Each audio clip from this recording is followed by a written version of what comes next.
Hello students, welcome to my YouTube channel Cosmos Academy. So आज हम start करने वाले हैं ग्रेविटेशन का लेक्चर नंबर 3। ओके, तो पिछले लेक्चर में हमने देखा था Kepler law of planetary motion and Newton universal law of gravitation.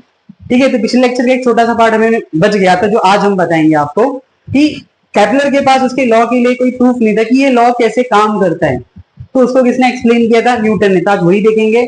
तो शुरुआत करते हैं हम एक छोटे से टॉपिक के साथ, that is uniform circular motion and non uniform circular motion. अगर आपने मोशन का लेक्चर देखा होगा तो उसमें आपने दो चीज पढ़ी होगी, uniform motion, non uniform motion. उसी से रिलेट करता है ये। यूनिफॉर्म मोशन क्या होता है? अगर ऑब्जेक्ट इक्वल टाइम में इक्वल डिस्टेंस ट्रेवल करता है, इसको यूनिफॉर्म बोलेंगे। और नॉन यूनिफॉर्म क्या होगा? अगर object unequal distance equal time में ट्रेवल करता है, ठीक है, तो इसको नॉन यूनिफॉर्म बोलेंगे। सिंपल भाषा में दोनों का डेफिनेशन अगर बताया जाए तो यूनिफॉर्म मोशन में स्पीड कांस्टेंट होती है, नॉन यूनिफॉर्म मोशन में स्पीड बार बार चेंज होती है। तो यहां पर भी सेम सिनेरियो है। यूनिफॉर्म सर्कुलर मोशन, यूनिफॉर्म का मतलब ही क्या होना है? फिक्स होना। क्या फिक्स रहेगा यहाँ पर? उसकी speed. The circular motion in which speed of a particle remains constant. Particle की जो स्पीड रहेगी ना घूमने वाली, वो सेम रहेगी, तब उसको हम लोग क्या बोलेंगे? Uniform circular motion. ध्यान से देखो, मैंने स्पीड लिखा है, वेलोसिटी नहीं लिखा है। ठीक है, क्योंकि देखो अगर आपको मैंने बताया था पिछली बार भी, वेलोसिटी एक वेक्टर क्वांटिटी है जिसके पास दो चीजें रहती है, एक मैग्नीट्यूड और एक डायरेक्शन। और वेलोसिटी के मैग्नीट्यूड को हम स्पीड बोलते हैं, ठीक है। और सर्कुलर मोशन के अंदर वेलोसिटी का डायरेक्शन हर एक इंस्टेंट पे क्या होता है? चेंज होता है। पिछले लेक्चर में था ही आपके पास, सेंट्रीपिटल फोर्स क्या करता है? हर एक इंस्टेंट पे इसका डायरेक्शन क्या करता है? चेंज करता है। बताया था पिछली बार आपको मैंने ये चीज। इधर जाना तो इधर मुड़ गया, इधर जाना तो इधर मुड़ गया, इधर जाना तो इधर मुड़ गया। ठीक है, तो हर एक इंस्टेंट पे क्या हो रहा है? डायरेक्शन ऑफ वेलोसिटी चेंज हो रही है। ठीक है, इसलिए मैंने यहाँ पर स्पीड लिखा है। अब एक क्वेश्चन यहाँ पर आता है, देखो एक्सेलरेशन का मतलब क्या था? Change in velocity. तो ध्यान रखो, जब भी एक्सेलरेशन सुनते हो तो आपके माइंड में सिर्फ नंबर होता है। देखो सिर्फ स्पीड चेंज होना एक्सेलरेशन नहीं है। वेलोसिटी को चेंज इन वेलोसिटी का एक्सेलरेशन, तो या तो स्पीड चेंज हो या तो उसका डायरेक्शन चेंज हो। अब सर्कुलर मोशन के अंदर डायरेक्शन बार बार क्या होता रहता है? चेंज होता रहता है। तो यूसीएम जो है वो कैसा मोशन है? Accelerated motion. क्यों? बिकॉज डायरेक्शन ऑफ वेलोसिटी हर एक इंस्टेंट पे क्या होती है? चेंज होती है। अब आते हैं नॉन यूनिफॉर्म सर्कुलर मोशन पे। अब इसमें क्या होगा? Speed of a particle changes with time. देखो डायरेक्शन तो चेंज होना ही होना है, बट इसमें क्या होगा? स्पीड भी चेंज होगी। जैसे एग्जांपल लेते, देखो आप अपने फैन को ऑन करो तो स्टार्टिंग में फैन घूमेगा, स्लोली स्लोली स्लोली उसकी स्पीड बढ़ती है, तो वो कौन सा मोशन परफॉर्म करे? नॉन यूसीएम स्टार्टिंग में। बट एक टाइम के बाद क्या होता है? उसकी स्पीड फिक्स हो जाती है, तो वो कौन सा मोशन करने लगता है? यूसीएम। क्लियर है यहाँ पर आपको? अब यहाँ पर क्या पता है? सर्कुलर मोशन के अंदर दो टाइप के एक्सेलरेशन होते हैं। यहाँ पर काम बटा हुआ है, एक होता है सेंट्रीपिटल एक्सेलरेशन और एक होता है टेंजेंशियल एक्सेलरेशन। ये सेंट्रीपिटल एक्सेलरेशन क्या है? सेंट्रीपिटल फोर्स पड़ा, तो फोर्स क्या प्रोड्यूस करता है? एक्सेलरेशन फोर्स का फॉर्मूला क्या होता है? ma। तो सेंट्रीपिटल एक्सेलरेशन कौन बनाएगा? Centripetal force. जो काम सेंट्रीपिटल फोर्स करता है वही काम सेंट्रीपिटल एक्सेलरेशन भी करेगा। यहाँ पर कैसे पता है? थोड़ा ना चीजों को वाया वाया करके घुमाए। जैसे आप घर में बैठते हो, कोई मम्मी किसी को पानी चाहिए बड़े भाई को, तो क्या बोलेगा? खुद जाके नहीं लेगा, आपसे मंगवाएगा। ठीक है, तो वाया वाया गेम चलता है। फोर्स बोलेगा एक्सेलरेशन को, तू जा और डायरेक्शन वेलोसिटी का क्या कर? चेंज कर। इसलिए सेंट्रीपिटल एक्सेलरेशन जो क्या करेगा? वेलोसिटी का डायरेक्शन चेंज करेगा। अगर ये चेंज नहीं करेगा तो सर्कुलर मोशन परफॉर्म नहीं कर पाएगा। दूसरा टेंजेंशियल एक्सेलरेशन क्या करेगा? उसका मैग्नीट्यूड चेंज करेगा, वेलोसिटी का मतलब स्पीड चेंज करेगा घुमाने वाली। क्लियर है यहाँ तक आपको? नेक्स्ट, अगर यूसीएम और नॉन यूसीएम में थोड़ा हम लोग डिफरेंस और सिमिलैरिटीज देखे, ये इसकी स्पीड कांस्टेंट होगी, यहाँ पर स्पीड बार बार चेंज होगी, वेरिएबल होगा। सेंट्रीपिटल एक्सेलरेशन दोनों में प्रेजेंट रहेगा। अगर सेंट्रीपिटल एक्सेलरेशन है तो सेंट्रीपिटल फोर्स नहीं, सेंट्रीपिटल फोर्स नहीं तो सर्कुलर मोशन पॉसिबल नहीं हो पाएगा। ध्यान रखिए ये चीज का। नेक्स्ट, टेंजेंशियल एक्सेलरेशन यूसीएम में एब्सेंट रहेगा, बट नॉन यूसीएम में क्या रहेगा? प्रेजेंट रहेगा। ठीक है, देखो पिछली बार सेंट्रीपिटल फोर्स पढ़ा था, मैं फॉर्मूला नहीं लिखवाया उस टाइम पे, तो यहां पर देखते हैं हम लोग। सेंट्रीपिटल फोर्स, फोर्स का फॉर्मूला होता है एमए, एमसीपी मतलब सेंट्रीपिटल फोर्स। तो फॉर्मूला होता है mv स्क्वायर बाय आर। मतलब ये जो एक्सेलरेशन है ना, सेंट्रीपिटल एक्सेलरेशन, इसका फॉर्मूला होता है v स्क्वायर बाय आर। बस याद रखो। अब आगे क्या पढ़ने वाले हो पता है आज? कि how Newton use Kepler law to prove his law. हमने कल देखा था न्यूटन लॉ ऑफ ग्रेविटेशन क्या था? Force is directly proportional to the product of the mass and inversely proportional to the square of the distance between them. ठीक है, तो पहला क्वेश्चन यहाँ पर ये अरेज हुआ ना कि डिस्टेंस, देखो ऑब्वियसली डिस्टेंस दूर रहेगा, दूर अगर पार्टिकल ऑब्जेक्ट दूर है तो ऑब्वियसली फोर्स कम होगा, ये हमें पता है, बट स्क्वायर ही क्यों? जैसे कल का रीजन था ना T square proportional to R cube Kepler law का, इसमें स्क्वायर उसमें क्यूब ही क्यों बताया था कि कांस्टेंट का आंसर सेम आना चाहिए सबके लिए, इसलिए इसको स्क्वायर लिया, इसको क्यूब लिया। पर इस और भी बहुत सारे रीजन होते हैं उसके, बस एक बेसिकली 10 के लिए आइडिया दे रहा हूं मैं आपको। ये स्क्वायर ही क्यों?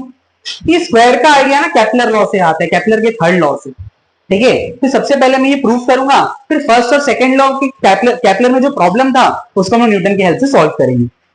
अब देखो एक प्लैनेट है, consider a planet revolving around the sun in circular orbit. अब बोलो कल तो एलिप्स पढ़ाया था, देखो एलिप्स शेप कैसा रहता है, थोड़ा सा डिफिकल्ट है स्टडी करने में, और आपको उसके बारे में ज्यादा कुछ पता भी नहीं, तो वो हायर स्टडीज है बहुत, तो अभी आपको टेंशन लेने की जरूरत नहीं है। अब सर्कुलर से अवेयर हो तो उससे ही करते, ठीक है।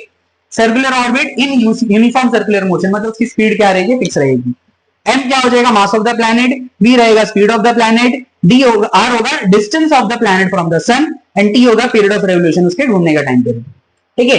Distance travel by the planet in one revolution, जब एक चक्कर लगाएगा प्लैनेट, क्या लगाएगा, जब एक प्लैनेट एक चक्कर लगा लेगा पूरा, तो कितना डिस्टेंस कवर करता है, which is equal to circumference of circle, जो कि कितना होता है 2 पाई r।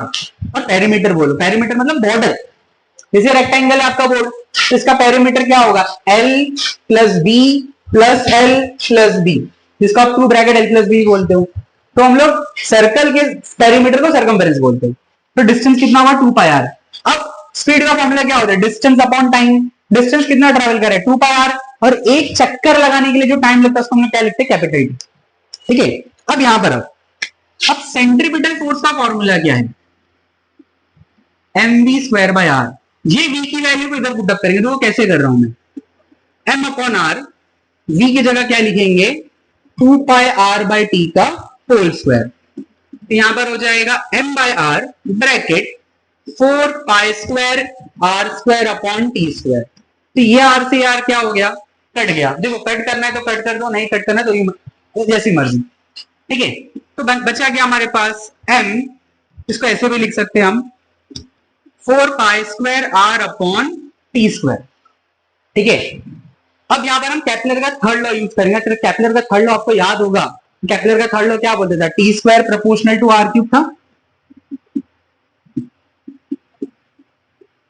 केपलर का थर्ड लॉ क्या है, T square proportional to R cube. इसके बाद ऐसा कुछ होता था, T square is equal to K R cube,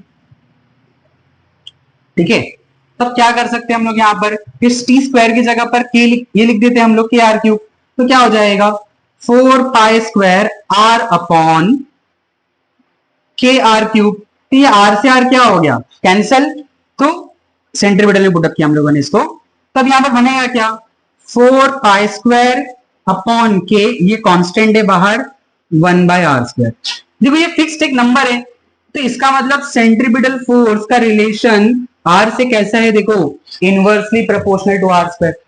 अब हम लोग ने पढ़ा है सेंट्रीपिटल फोर्स क्या करता है, सर्कुलर मोशन करने में हेल्प करता है। अगर सर्कुलर मोशन हो रहा है तो कौन सा फोर्स नेसेसरी है, सेंट्रीपिटल फोर्स। तो न्यूटन ने भी यही आइडेंटिफाई किया कि ये जो फोर्स का आंसर डिस्टेंस के साथ इनवर्स आ रहा है, it is inversely proportional to the distance of the planet from the sun, जो कि न्यूटन लॉ के अंदर होता है। तो उसने बोला ये सेंट्रीपिटल फोर्स आपके सोलर सिस्टम में किसकी तरह काम कर, इसका काम कौन कर रहा है, ग्रेविटेशनल फोर्स कर रहा है, जैसे आपको मैंने बताया था, ठीक है। तो सिमिलरली न्यूटन ने इससे हेल्प से अपना लॉ डिफाइन किया कि देखो जब केपलर के लॉ से आंसर ये आ रहा है तो मेरा लॉ भी क्या रहेगा, राइट रहेगा, ठीक है। अब दूसरी बात है इसकी करते हैं हम कि जो फर्स्ट और सेकंड लॉ के अंदर प्रॉब्लम आया था। देखो फर्स्ट लॉ क्या था कि ऑर्बिट जो है वो एलिप्स है, सेकंड ये था कि अरे जब वो पास रहता है तो स्पीड में घूमता है, जब दूर रहता है तो स्पीड में नहीं घूमता है, स्लो घूमता है। और उसका रीजन देखो बहुत सिंपल है यहाँ पर। तो पहले सेकंड लॉ का एक्सप्लेनेशन दूंगा, फिर फर्स्ट लॉ पे जंप करेंगे।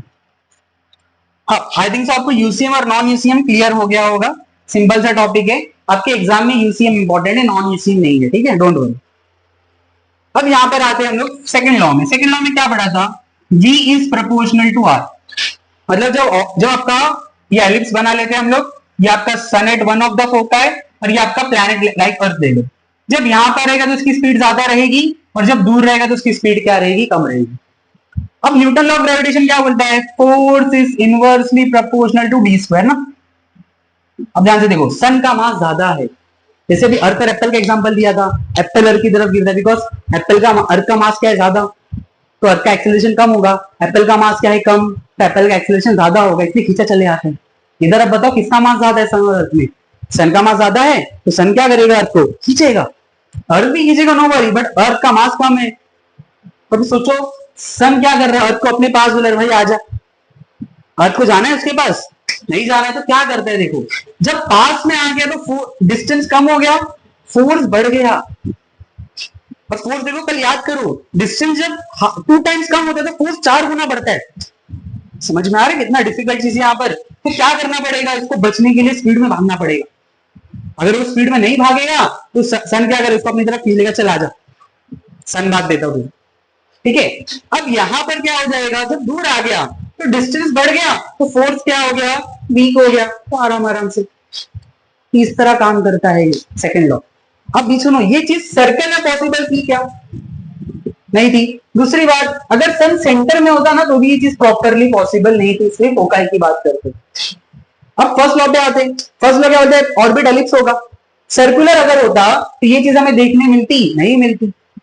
तो ये रीजन किसने दिया, हमें न्यूटन ने दिया कि क्यों ऐसा प्लैनेट का जो शेप, ऑर्बिट का जो शेप है वो एलिप्स है, क्यों यहाँ पर वो स्पीड में घूमता है, यहाँ पर जाके वो स्लो हो जाता है, ठीक है। ये सारी चीज न्यूटन ने प्रूव की, इसलिए one of the greatest scientist of all time, हमेशा के लिए, ठीक है।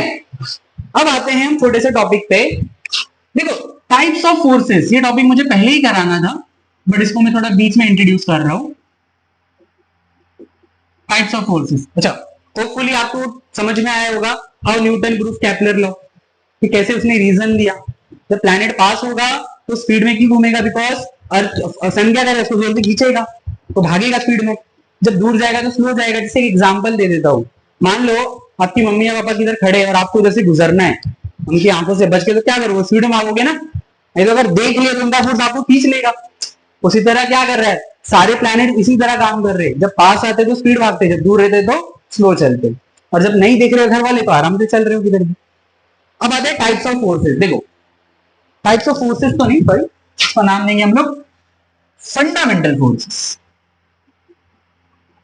Types of fundamental forces. देखो सिर्फ छोटा सा इंट्रोडक्शन मुझे देना और कुछ नहीं। नेचर ने 4 टाइप के फोर्स बनाए, gravitational force, electromagnetic force, strong nuclear force, weak nuclear force. बाकी सारे फोर्स जो आपने पढ़े वो हमने अपने समझने के लिए बनाए हैं, मस्कुलर फोर्स, सेंट्रीपिटल फोर्स, ठीक है। और जो दूसरे फोर्स है उनकी कैटेगरी में आ जाते हैं। जैसे एग्जांपल शुरुआत करते हैं हम लोग सबसे फर्स्ट ग्रेविटेशनल फोर्स, ठीक है। अब इसके बारे में हम पढ़ रहे हैं, ग्रेविटेशन फोर्स के बारे में, ठीक है। ये फोर्स किस पे क्या रिलेशन पढ़ा हम लोगों ने, directly proportional to the product of the mass and inversely proportional to the square of the distance between them, ठीक है। इसी फोर्स पे सारा आपका यूनिवर्स गवर्न कर रहा है। जिसके पास मास रहेगा उसके पास कौन सा फोर्स रहेगा, ग्रेविटेशनल फोर्स, और आसपास क्या रहती है, मैंने बताया था ग्रेविटेशनल फील्ड। अगर कोई इसकी फील्ड में आएगा तो क्या एक्सपीरियंस होगा, फोर्स एक्सपीरियंस होगा, ठीक है। अब अगर इसके बारे में बात करें तो it is the weakest force in nature,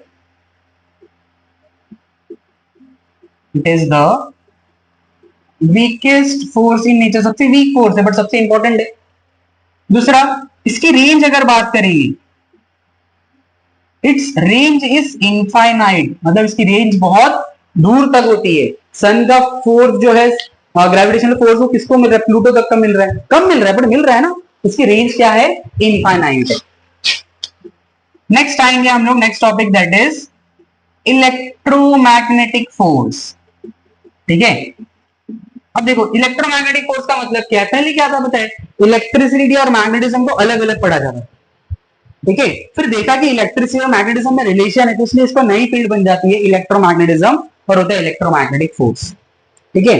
अब जनरली इसके एग्जांपल्स क्या क्या आ जाएंगे, जो हम लोगों ने पिछली बार देखा था ना, इलेक्ट्रोस्टैटिक फोर्स, फिर इसमें आ जाएगा आपका मैग्नेटिक फोर्स, ठीक, इसके अंदर आते हैं हमारे इलेक्ट्रोमैग्नेटिक फोर्स के अंदर आ जाते हैं। ठीक है, example. Third one is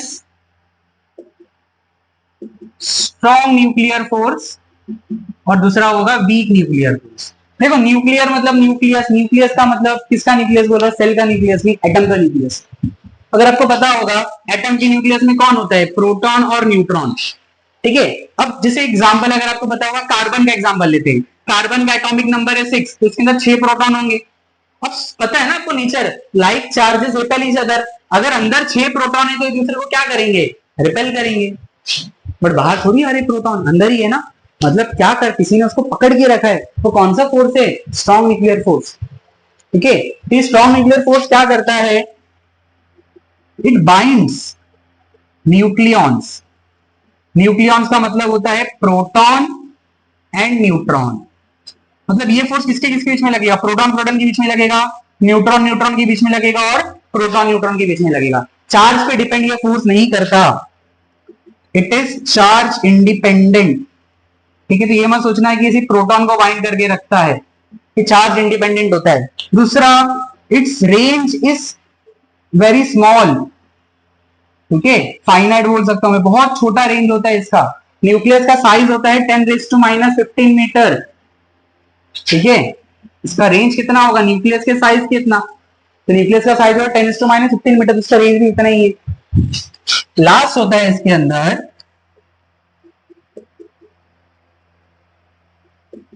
weak nuclear force. अब वीक न्यूक्लियर फोर्स देखो होता है क्या, सिंपल, जो हायर एटॉमिक नंबर वाले एलिमेंट्स होते हैं, जैसे एक सबसे इंपॉर्टेंट एग्जांपल लेते हैं हम यूरेनियम का। यूरेनियम किसमें काम आता है, आपके न्यूक्लियर रिएक्टर में फ्यूल की तरह यूज करते हैं। अब अगर यूरेनियम की बात करूंगा ना, यूरेनियम का एटॉमिक मास होता है 238, मतलब इसके अंदर टोटल 238 प्रोटॉन एंड न्यूट्रॉन है मिलाकर। अब जब इतने ज्यादा प्रोटॉन न्यूट्रॉन है तो न्यूक्लियर फोर्स क्या उसको मतलब उसको बाइंड करके नहीं रख पाता, तो इसके अंदर से रेडिएशन निकलती है। ठीक है, वो किसकी वजह से निकलती, because of weak nuclear force.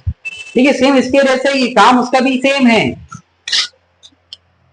Work same as, काम इसका किसकी तरह है, स्ट्रॉन्ग न्यूक्लियर फोर्स की तरह है, बट उसके कंपेयर में वीक हो जाता है, बिकॉज ज्यादा फोर्सेस, जहां पर ज्यादा न्यूक्लियॉन्स है तो बाइंड करके रखना मुश्किल है। जैसे एक क्लास में 70-60 बच्चे अगर बैठ जाए तो एक टीचर काम कर पाएगा क्या, सबको कंट्रोल नहीं कर पाएगा।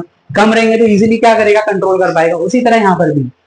अब देखो इससे मुझे बताना क्या है, अब अगर हम चारों फोर्सेस को देखें ना, चारों फोर्सेस को, तो इन चारों फोर्सेस में ना सबसे स्ट्रॉन्ग जो फोर्स है, अगर मैं फोर्स के टर्म्स में बात करूं,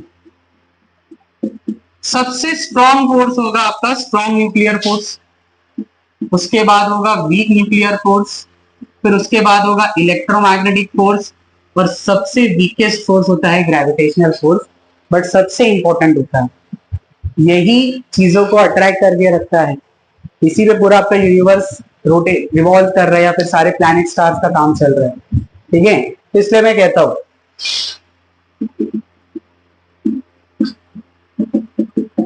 without GF life is nothing. गलत मत समझो, आई मीन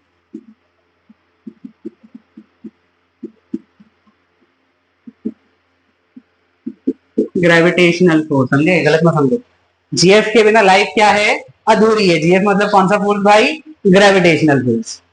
ठीक है, अगर मैं रेंज की बात करूं ना, ठीक है, अगर रेंज की बात किया जाए तो ग्रेविटेशनल का फोर्स का रेंज ज्यादा होगा, उससे छोटा होगा इलेक्ट्रोमैग्नेटिक, उससे छोटा होगा स्ट्रॉन्ग न्यूक्लियर, और सबसे वीक हो जाएगा वीक न्यूक्लियर का रेंज। क्लियर है यहां तक, आपको कोई डाउट नहीं यहां तक। ठीक है, तो आज हमने क्या देखा अभी तक, यूनिफॉर्म सर्कुलर मोशन पढ़ा, नॉन यूनिफॉर्म पढ़ा, सेंट्रीपेटल टेंजेंशियल के बारे में मैंने एक्सप्लेन किया, और मैंने बताया how Newton use Kepler law to prove his law, right. ठीक है, इसको हम लोग, हाँ इसको एक इस चीज याद रखो, इसको हम लोग बोलते हैं इनवर्स स्क्वायर लॉ। जैसे अभी आज हम देखो, आपने ग्रेविटेशन का पढ़ा ना, F is equal to directly proportional to the product of the mass and inversely proportional to the square of the distance. उसी तरह जो चार्ज होते हैं ना, सेम फॉर्मूला है, ये आपका न्यूटन फॉर्मूला हो गया, और इसको बोलते हैं कूलम लॉ। तो आप हायर स्टैंडर्ड्स में देखो, ये न्यूटन लॉ ऑफ ग्रेविटेशन है और ये आपका coulomb law. Positive charge negative charge attract और रिपेल करते हैं। सेम सेम फॉर्मूला है देखो फीलिंग, ठीक है यहां तक। ओके नेक्स्ट टॉपिक बढ़ते हैं हम लोग सेंटर ऑफ मास। ठीक है अब सेंटर ऑफ मास क्या होता है समझो तब। ठीक है ये एक ऑब्जेक्ट है, अगर मैं इसको यहां से पकड़ू तो गिर जाएगा देखो, बट यहां से क्या हो जाता है बैलेंस हो जाता है, सॉरी यहां से क्या हो जाता है आपका एक पार्ट बैलेंस हो जाता है। उसी तरह ये बुक को हम लोग जब ऐसे घुमाते हैं ना खेलते वक्त, तो हम क्या करते हैं इसको बीच में रखते हैं ना, आप यहाँ पर रखते हैं क्या, तो ये वो पॉइंट है जहां पर पूरी बॉडी का मास क्या रहता है, कॉन्सेंट्रेट रहता है। इसको हम लोग क्या बोलते हैं सेंटर ऑफ मास।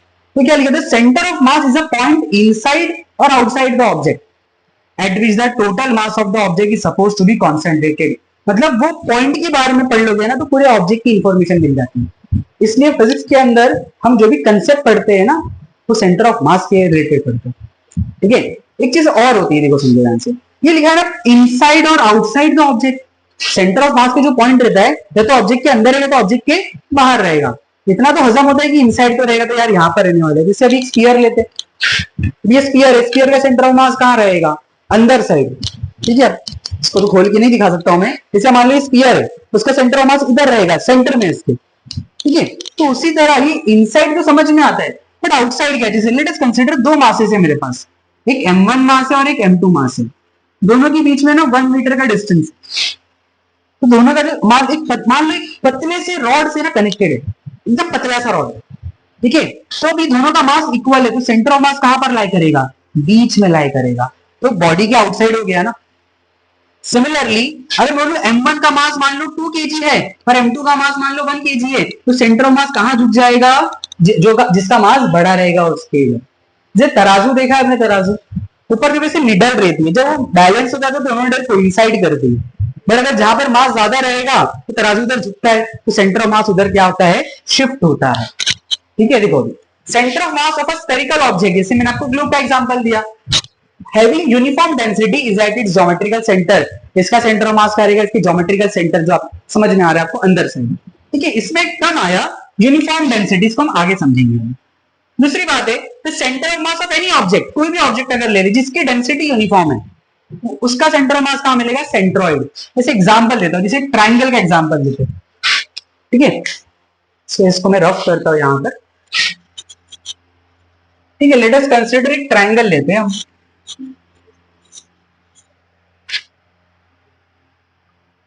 सेंट्रॉइड अगर पता होगा देखो, यहां से एक सेगमेंट खींचते हैं हम लोग, ये क्या करते हैं इसको दो इक्वल पार्ट में डिवाइड करते हैं, इसको एक और नाम देते हैं हम लोग मीडियन। तो मीडियन क्या होता है, ट्रायंगल के वर्टेक्स से एक लाइन निकलेगी और अपोजिट साइड को दो इक्वल पार्ट में डिवाइड करेगी, फिर यहां से ये लाइन जाएगी, इसको भी दो इक्वल पार्ट में डिवाइड करेगी, और फिर यहां से एक लाइन जाएगी, इसको भी दो इक्वल पार्ट में डिवाइड करेगी। फिर जहां पर मिले ना उसको, इस पॉइंट को बोलते हैं सेंट्रॉइड, और वही उसका सेंटर ऑफ मास होगा।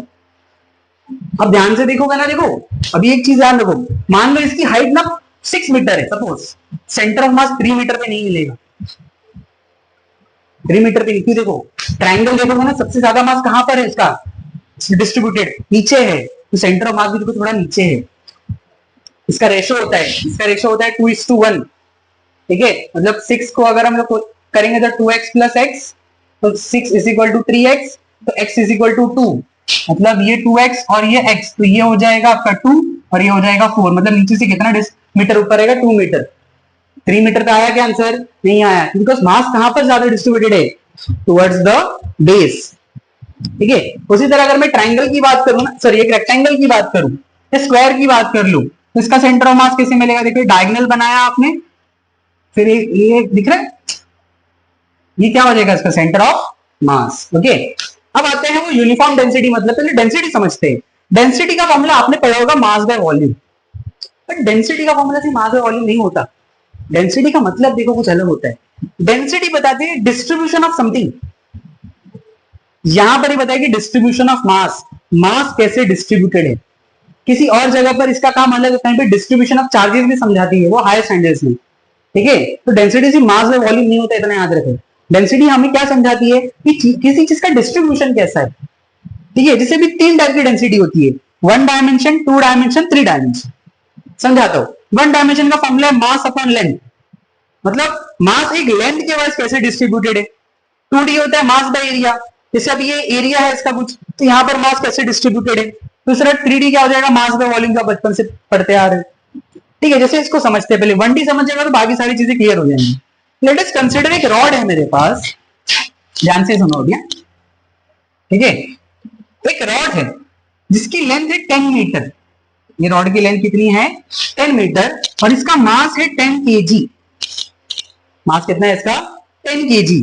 तो अगर आप ध्यान से इसको देखोगे ना, अगर मैं इसको 10 पार्ट्स में डिवाइड कर दूं, 1 2 3 4 5 6 7 8 9 10, 10 पार्ट्स में अगर इसे डिवाइड कर दिया जाए, पर एक पार्ट को कट करके निकाला जाए, तो उसका मास कितना होना चाहिए, ठीक है ना। 10 kg divided by 10 metre, answer आएगा 1 kg पर मीटर। तो हर एक पार्ट का मास कितना रहेगा 1 kg पर मीटर, मतलब हर एक मीटर का मास कितना है 1 kg। इसको बोलते हैं यूनिफॉर्म डेंसिटी। अब मान लो कि रॉड कहीं से बेंड हो गया है, कभी कभी रॉड हम लोग प्रेस कर देते तो क्या हो जाएगा, इस साइड टूट जाता है, इस साइड पतला हो जाता है, तो होगा क्या, मास का डिस्ट्रीब्यूशन अभी यूनिफॉर्म नहीं है, इसको बोलते हैं नॉन यूनिफॉर्म डेंसिटी। तो समझा डेंसिटी का मतलब क्या है, मास का डिस्ट्रीब्यूशन लेंथ वाइज। उसी तरह अगर मैं इसकी बात करूं, ये एरिया हो गया, ठीक है। अब मान लो इसका एरिया 100 मीटर स्क्वायर है, ज्यादा हो गया 100 मीटर स्क्वायर, थोड़ा कैलकुलेशन इजी होगा, और इसका मास है मान लो 10 kg, तो 10 divided by 100 metre square, 0 0 cancel, तो एक का मास एक मीटर स्क्वायर का मास कितना हो जाएगा 0.1 kg। एक मीटर स्क्वायर का मतलब जिसकी लेंथ भी 1 रहेगी और ब्रेड भी 1 रहेगी, कुछ इस तरह देखो, जिसकी लेंथ भी 1 रहेगी और ब्रेड भी क्या रहेगी 1 रहेगी, ओके। जैसे यहां पर एग्जांपल लेते हैं हम लोग, जैसे अभी 1 मीटर कितना होगा, कुछ यहां तक 1 मीटर आएगा, ऐसा यहां तक आएगा, तो ये 1 मीटर होगा मान लो आप। तो इसका जो मास डिस्ट्रीब्यूशन है ना, उसको बोलेंगे हम 0.1 kg पर मीटर स्क्वायर। अगर सबका हर एक मीटर स्क्वायर का मास अगर सेम है तो उसको बोलेंगे यूनिफॉर्म डेंसिटी, अगर नहीं है तो क्या बोलेंगे इसको हम लोग नॉन यूनिफॉर्म डेंसिटी, ठीक है। सिमिलरली 3 डायमेंशन आपका मास है वॉल्यूम जो, okay. Next, so next topic हम लोग छोटा सा डिस्कस करेंगे, लास्ट टॉपिक आज का है high tide and low tide. High tide and low tide, अब पता है high tide and low tide कहां आता है आपको, सीज में आता है, अर्थ के, ठीक है। तो होता क्या है देखो, अर्थ और यहां पर आपका मून, मून क्या कर रहा है अर्थ के अराउंड रिवॉल्व कर रहा है। अब मून क्यों रिवॉल्व कर रहा है अर्थ के अराउंड, बिकॉज अर्थ क्या कर रहा है उसके ऊपर ग्रेविटेशनल फोर्स एक्सर्ट कर रहा है, तो मून भी थोड़ी चुप बैठेगा, इक्वल एंड अपोजिट फोर्स ये भी लगाएगा। बट मून अर्थ के चक्कर काट रहा है, अर्थ मून के चक्कर नहीं काट रहा है, तो इसका फोर्स क्या कर रहा है, इसका फोर्स इसके पानी को खींचेगा, क्या करेगा इसके पानी को खींचेगा। तो होगा क्या, जैसे एग्जांपल है, मान लो यहाँ पर ये आपका अर्थ है, तो इस पॉइंट पे अगर पानी का लेवल बढ़ा तो यहाँ पर हाई टाइड आ जाएगी, क्या आ जाएगी हाई टाइड। जिस पॉइंट पे हाई टाइड आ रही है उससे परपेंडिकुलरली दो डिस्टेंस होंगे, देखो एक ये वाला ये भी 90 वाला पॉइंट बना रहा है और ये भी 90 वाला पॉइंट बना रहा है। इस दो जगह पर क्या आ जाएगा लो टाइड, मतलब इधर पानी का लेवल क्या हो जाएगा कम हो रही है। जैसे बारिश ज्यादा होती तो अलर्ट आता है ना हाई टाइड लो टाइड का, या फिर आप हाजी अली कभी जाओ से घूमने के लिए तो पानी का लेवल बढ़ता है, फिर पानी का लेवल किसी भी सी जगह पर, यही रिजल्ट ही है, ठीक है। क्या करेगा मून, क्या करता है उसके पानी को खींचता है, तो ये होता है high tide and low tide. इससे क्वेश्चन सिंपल आता है कि हाई टाइड जहां पर होगा उसके 90 डिग्री पे क्या मिलेगा हमें, लो टाइड मिलेगा। ये हाई टाइड होता क्यों है, because of the gravitational force exerted by the moon on the earth, okay. एक बुक में आपकी क्वेश्चन आता है, जैसे मैंने बताया था ना अभी, आपका ग्रेविटेशन फोर्स कब काम में आएगा, जब दो मास रहेंगे तब। तो आपने फॉर्मूला भी दिखा, F is equal to G m1 m2 upon D square. तो बोले अगर मान लो दो दोस्त बाजू में बैठे हुए, उनके बीच में ग्रेविटेशन फोर्स रहेगा क्या, ऑब्वियसली रहेगा, और वो फोर्स बहुत वीक रहता है, क्या रहता है बहुत ही ज्यादा वीक रहता है। जैसे भी एग्जांपल देख लेते हैं, अभी जी की वैल्यू तो 6.673 इंटू 10⁻11 होती है। मान लो दोनों बंदों का मास 50 kg है और दोनों एक दूसरे से ना 1 मीटर डिस्टेंस से बैठे हैं, ठीक है, इतना 1 मीटर होता है आपका। अब इसको सॉल्व अगर करेंगे हम 6.673 इंटू 50 5 ऐसा कितना हो जाएगा 25 2 0 और 10⁻11, ठीक है। अब इसको आप मल्टीप्लाई अगर करोगे 25 से तो कितना होगा देखते हैं, अभी 2 0 लग गए, 25 3 जा 75 7 कैरी, 25 7 जा कितना होता है 25 7 जा 175 प्लस 7 182 18 कैरी, 25 6 जा 150, 168, 16 कैरी, 150 प्लस 16 166। अब ठीक है, इंटू 10 रेज टू माइनस 11। अब देखो माइनस 11 मतलब कितना डेसिमल शिफ्ट होगा, 11 बार। 1 2 3 4 5 6 7 8 9 10 11, तो इधर डेसिमल आएगा और यहां पर क्या लग जाएगा, 0 लग जाएगा। अगर पावर शिफ्ट करेंगे तो इस तरह आंसर मिलेगा। अब बताओ कितना छोटा फोर्स लग रहा है, कितना फोर्स फील होगा किसी को, नहीं होगा। है फोर्स बट बहुत ही क्या है, weakest force in nature but the important one. ठीक है, तो आज का लेक्चर अगर आपको अच्छा लगा तो please like share and subscribe. So मिलते हैं नेक्स्ट लेक्चर में। Okay, bye.